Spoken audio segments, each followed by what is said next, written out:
राष्ट्रवादी शरद पवार गटाच्या ज्येष्ठ पदाधिकारी सुप्रिया सुळे आणि ओबीसी नेते लक्ष्मण हाके यांनी केलेल्या एससी आरक्षण विरोधी वक्तव्याचा तीव्र निषेध म्हणून रिपब्लिकन सेनेचे जिल्हाध्यक्ष अविनाश शिंदे यांच्या नेतृत्वात आज दुपारी नाशिक जिल्हाधिकारी कार्यालयासमोर जोडे मारो आंदोलन करण्यात आले।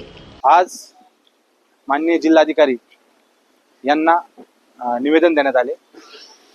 कालच आपल्या राज्याचे मुख्यमंत्री देवेंद्र फडणवीस साहेब यांनी एक स्टेटमेंट दिला आहे की एससी कास्टमध्ये वर्गीकरण करण्यात येईल। सुप्रीम कोर्टाने जो निर्णय दिला आहे की कास्टमध्ये वर्गीकरण करण्याचा, पण त्यांनी ते सर्वस्व अधिकार हे राज्याला दिलेले आहे। आणि एकंदरीत जर आपण बघितलं तर जनगणना झालेली नाही, आणि जनगणना झालेली नसताना जर आपण वर्गीकरणाचा निर्णय घेतला तर जाती एससी कास्टमध्ये एससी क्लासमध्ये ज्या जाती आहेत त्या जातीमध्ये भांडणे लावण्याचा एक कट कारस्थान या ठिकाणी दिसून येते। त्यामुळं आपल्या माध्यमातून मी माननीय मुख्यमंत्री साहेबांना विनंती करतो की आपण जे जातीचं उपवर्गीकरण या ठिकाणी करत आहात ते आपण त्वरित थांबवावा, अशी या ठिकाणी विनंती आपल्या मार्फत